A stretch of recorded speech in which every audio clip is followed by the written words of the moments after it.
कोई आया है तो अमित शाह जी इस भारत के गृह मंत्री लेकर आए। ये है संकल्प से सिद्धि की यात्रा। और मैं इसलिए भी कहता हूं, बंगाल से बस्तर की बात हो, पशुपति से तिरुपति की बात हो, देश को लहूलुहान करने का काम किया तो नक्सलवाद ने किया।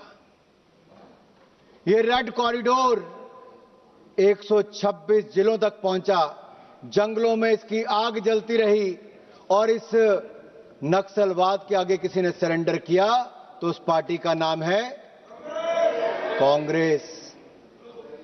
और एक नहीं, अनेक ऐसे उदाहरण में ये रेड कॉरिडोर के लिए रेड कारपेट बिछाने का काम कांग्रेस कर रही थी। एक नहीं, अनेकों उदाहरण आप सबके सामने हैं। लेकिन आज 126 जिलों से कम होकर 2 जिलों से कम, और आज के दिन भी नक्सलवादियों को ढेर किया गया और अन्य नक्सलवादियों ने आज आत्मसमर्पण भी किया है। अरविंद जी कह रहे थे कि आप उनको गाड़ने की बात करते हो। हमने उनसे कहा था कि आप आत्मसमर्पण कर दीजिए, मुख्य धारा में आ जाइए। अगर सरेंडर करेंगे तो हम आपको माफ करेंगे, अगर सरेंडर नहीं करेंगे तो गाड़ने का काम भी करेंगे। इसलिए नक्सलवाद मुक्त करने का काम किया। 1851 सुरक्षाकर्मी जिनकी शहादत हुई, मैं उनको श्रद्धांजलि यहां पे पूरे सदन की ओर से देना चाहता हूं। ज्योत्सना जी, आपने तो केवल कांग्रेस के नेताओं को श्रद्धांजलि देकर खत्म कर दिया। मैं किसी भी दल के नेता हो या आम नागरिक हो, 7,000 नागरिकों की जान गई। और यहां तक कि छत्तीसगढ़ में जब कांग्रेस के नेता भी नक्सलवादी हमले में मारे गए, उसके बाद भी भूपेश बघेल जी गंभीर नहीं हुए, केंद्र सरकार का सहयोग करने का काम नहीं किया, नहीं तो नक्सलवाद को हम बहुत पहले खत्म कर दिए होते। और मैं इसलिए कहना चाहता हूं,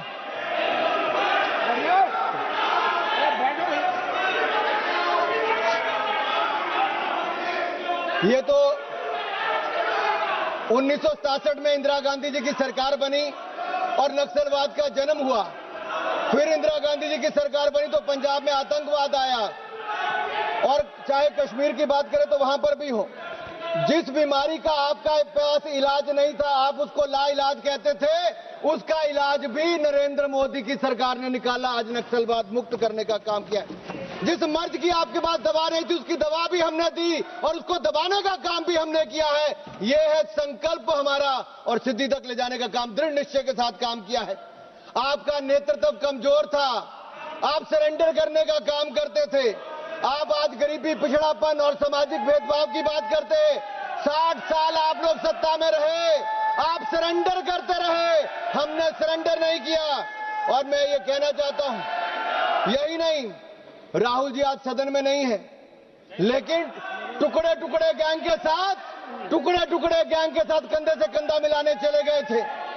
जो नक्सलवादी हमले में हमारे सैनिक शहीद हुए दांतेवाड़ा में, उसके बाद और अफजल गुरु को फांसी देने की जब सजा हुई, उसके बाद राहुल गांधी जी कहां थे? टुकड़े टुकड़े गैंग के साथ थे। अफजल गुरु को बचाने के लिए आपके नेता सामने आए, लेकिन हमारी सरकार ने उसके खिलाफ भी काम किया। यही नहीं, ऐसे अनेकों उदाहरण हैं। लेकिन हमारी सरकार ने जीरो टॉलरेंस पॉलिसी अपनाई, सुरक्षा भी और समृद्धि भी, इस मॉडल पर हमने काम किया। आप जंगल जमीन की बात करते हैं। जल जंगल जमीन की रक्षा के साथ साथ सुरक्षा, सम्मान और समन्वय, इसको भी हमारी सरकार ने बनाया। नक्सलवादी विरोधी अप्रोच को लेकर चले, और हमने सड़कें भी बनाई, स्कूल भी बनाए, बैंक भी बनाए, मोबाइल भी बनाया, और अपने इलाकों का विकास भी करके दिखाया है। आपने कहा कि आपकी गोली पृष्ठभूमि को देखकर चलती है, ऐसा नहीं है। मोदी सरकार ने जो विकास किया उसके लिए किसी का धर्म, किसी की जाति नहीं देखी। 25 करोड़ गरीबों को गरीबी रेखा से बाहर निकालने का काम किया। ये जगदंबिका पॉल जी हमारे बीच में बैठे हैं, माननीय सभापति जी, इनके दामाद प्रवीण सिंह जी आईपीएस अफसर थे, झारखंड में थे, नक्सलवादियों से लड़ते लड़ते वो घायल भी, उनकी जान भी चले गई। क्या आप आज तो इस विषय पर इनको बोलना चाहिए था, परिवार ने कितना कुछ खोया है। आप कहते हैं माइनिंग वालों को, अरे माइनिंग वालों को तो दिग्विजय सिंह जी का खाता निकाल कर देखिए, सालों साल माइनिंग की, लेकिन वहां पर विकास कोई नहीं करवा कर दिया। मैं कुछ बातें यहाँ पर 67 से मैडम, मैं सिर्फ 3 मिनट में अपनी बात खत्म कर रहा हूँ।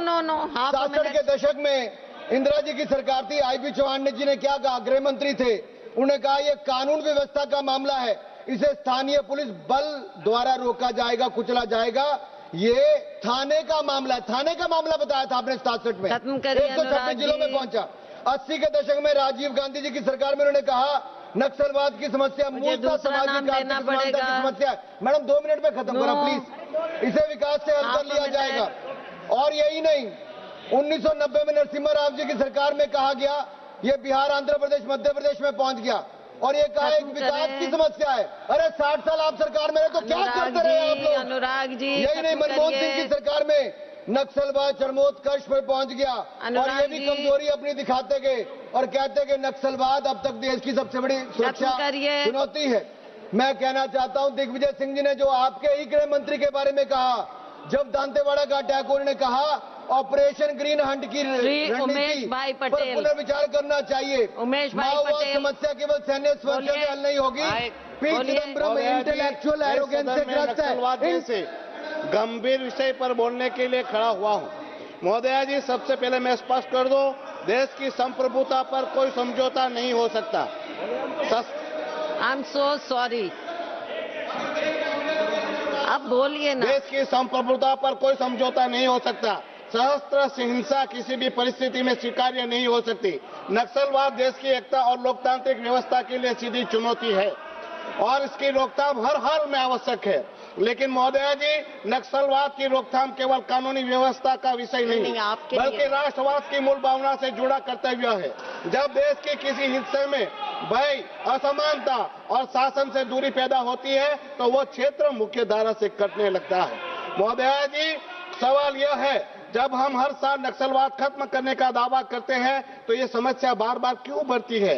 सच्चाई यह है कि आदिवासी क्षेत्र में भूमि अधिकार स्पष्ट नहीं हुए, विकास के नाम पर विस्थापन हुआ लेकिन पुनर्वास अधूरा रहा, योजनाएं कागज पर बनी लेकिन जमीन पर भ्रष्टाचार ने उन्हें रोक दिया और सबसे महत्वपूर्ण, स्थानीय लोगों को उनके ही संसाधनों पर निर्णय लेने का अधिकार नहीं दिया गया।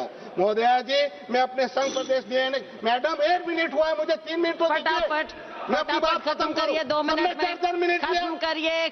मेरे साथ ऐसा क्यों होता है? बोलिए और खत्म करिए। मेरे साथ होता है, खत्म करिए। क्या हम छोटे प्रदेश से आते हैं इसलिए आप खत्म करना चाह रहे हैं कि नहीं? 3 मिनट तो दीजिए, सबको 4-4 मिनट मिलिए। आप बोल तो रहे नहीं। महोदया जी, मैं अपने संघ प्रदेश डीएनएच और दमन दीव की बात करना चाहता हूं। मेरे प्रदेश डीएनएच डीडी में लागू ड्राफ्ट टाउन प्लानिंग स्कीम आम जनता के लिए गंभीर चिंता का विषय बना हुआ है। हमारा प्रदेश यशस्वी प्रधानमंत्री नरेंद्र भाई मोदी जी और आज के लोक पुरुष हमारे गृह मंत्री अमित भाई शाह जी के मार्गदर्शन में एवं हमारे प्रशासन के अथक प्रयासों से अकल्पनीय विकास की गाथा लिख रहा है। हम जानते हैं कि हमारे प्रशासन की मंशा विकास की गति। Sip, sip, cheer a sip,